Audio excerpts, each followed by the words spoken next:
एक मुलाकात ऐसी शख्सियतों के साथ जिन्होंने दिया है अपने जीवन को एक नया मुकाम।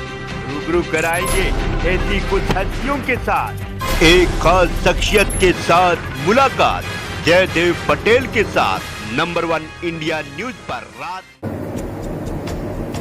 नमस्कार दोस्तों, मैं जयदेव पटेल, आपका एक बार फिर स्वागत है खास शख्स के साथ मुलाकात प्रोग्राम में। आज हमारे साथ खास मेहमान है दिल्ली अखिल भारतीय आयुर्विज्ञान संस्थान एम्स के पूर्व निदेशक doctor MC Mishra. Doctor MC Mishra, आपका बहुत बहुत स्वागत है आज के हमारे प्रोग्राम में। धन्यवाद। डॉक्टर एमसी मिश्रा, आपसे मेरा पहला सवाल है कि अगर कोई व्यक्ति ये समझना चाहता है कि क्या उसे हॉस्पिटलाइजेशन की जरूरत है, क्या वो उस स्थिति में पहुंच चुका है। एक ऑक्सीमीटर की कई लोग अपने अपने घरों में रखते हैं जो फिंगर पर रख करके पता चल सकता है ऑक्सीजन का लेवल। क्या ऑक्सीजन के लेवल को देखकर ये समझना कि हॉस्पिटल का रुख करना है, कोई व्यक्ति कैसे समझे कि उसे हॉस्पिटल जाना अब जरूरी हो गया है।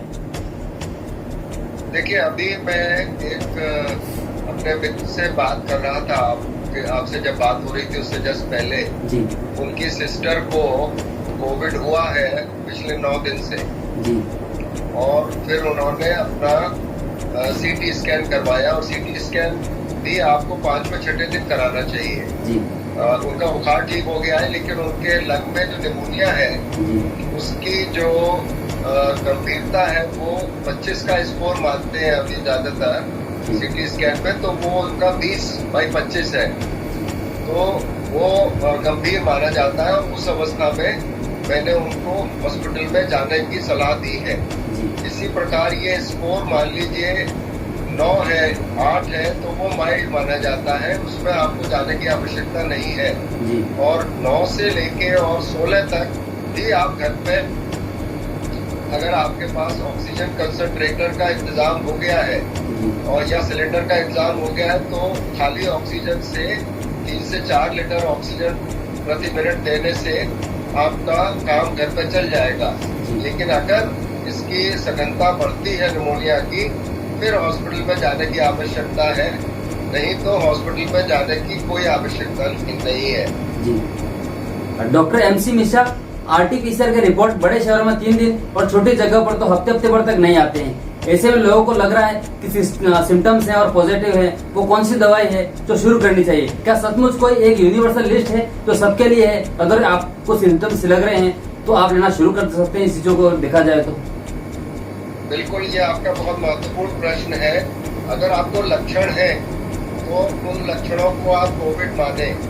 आज के परिवेश में कोविड के अलावा दूसरी डायग्नोसिस अभी हम लोग नहीं कंसिडर करते हैं ज्यादा, और कोविड के लक्षण वही है: बुखार का आना, गले में खराब होना, खराश होना, खांसी आना, और उसके अलावा कुछ लोगों को सिर में दर्द भी होता है, कुछ लोगों को कमजोरी होती है, कुछ लोगों की स्मेल चली जाती है, कुछ लोगों का टेस्ट चला जाता है, और कुछ लोगों को पाचन तंत्र में दिक्कत आती है जिसमें जी मिचलाता है, उल्टी भी हो जाती है या लूज मोशन हो जाते हैं। तो उस अवस्था में भी इसको कोविड ही मानते हैं, चाहे आपको बुखार बहुत ज्यादा ना हो, और बुखार ठीक भी हो जाता है कई बार। तो इसमें स्टैंडर्ड प्रोटोकॉल है गवर्नमेंट्स के भी, जिसमें हम कहते हैं भाई आइवरमेक्टिन आप 12 मिलीग्राम रोज 3 दिन ले लीजिए।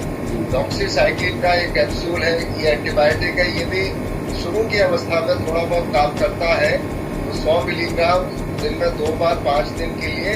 बाकी पैरासिटामोल, डोलो जिसको बहुत पॉपुलरली लोग ले रहे हैं, या क्रोसिन, उसकी गोली से बुखार कम हो जाता है।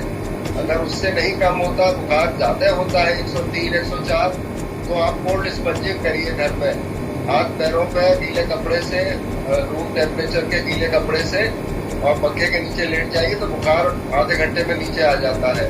बुखार को 103, 104 को ज्यादा देर न रहने दें, और पानी, तरल पदार्थों का सेवन ज्यादा करना है, जिसमें शिकंजी, पानी, लस्सी और सूप, और इसके अलावा नारियल पानी, इसका प्रयोग बहुत अधिक करना है। ताजे फल, सब्जियां, अगर शाकाहारी हैं आप तो, और अगर आप अंडा बॉइल्ड खा लेते हैं तो उसमें भी ताकत होती है।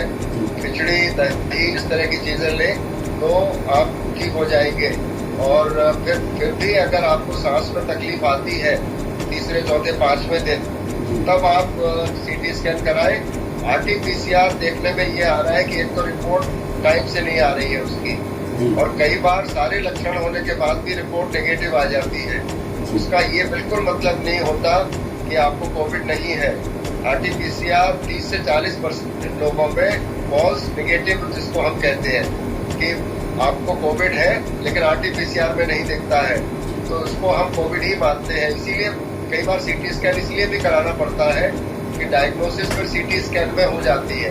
अगर निमोनिया है लंग्स में तो वो उसको कोविड माना जाता है। डॉक्टर MC मिश्रा, आपसे मेरा आखिरी सवाल है कि डबल मास्किंग में नाक और मुंह तो ढक जाते हैं, लेकिन क्या अब हमें आंखों का भी प्रोटेक्शन जरूरी है? क्या जो ग्लासेस होते हैं या तो फेस शील्ड होती है वो भी उतना ही जरूरी है अभी इस समय अगर देखा जाए तो? नहीं, संक्रमण का जो होने का जो ज्यादातर जो हम लोगों ने देखा है या रिसर्च भी हुई है वो नेजल और एयर पैसेजेस से ही होता है, चाहे हमारे नाक से चाहे मुंह से। तो इसलिए आंख का कोई इतना विशेष बचाव करने की आवश्यकता नहीं है, अनलेस कि आप किसी बहुत संक्रमित व्यक्ति से बात कर रहे हैं बहुत नजदीक से और कोई सीधा उसका आपका जो ड्रॉपलेट है वो सीधी आंख में चला जाए किसी के, या आपने वो ड्रॉपलेट छू लिया और फिर आंख में लगा लिया हाथ, तो वायरल कंजक्टिवाइटिस हो जाती है। लेकिन ये बहुत ज्यादा इस तरह के लक्षण देखे नहीं गए हैं, कुछ लोगों में देखे गए हैं, बहुत कम, रेयरली।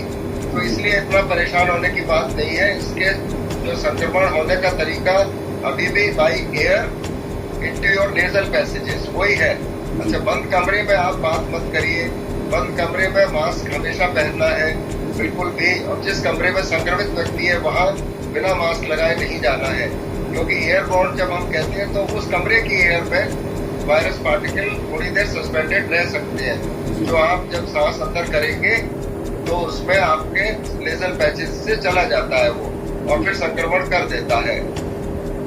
जी डॉक्टर MC मिश्रा, आपने जो समय दिया उसके लिए आपका बहुत बहुत धन्यवाद।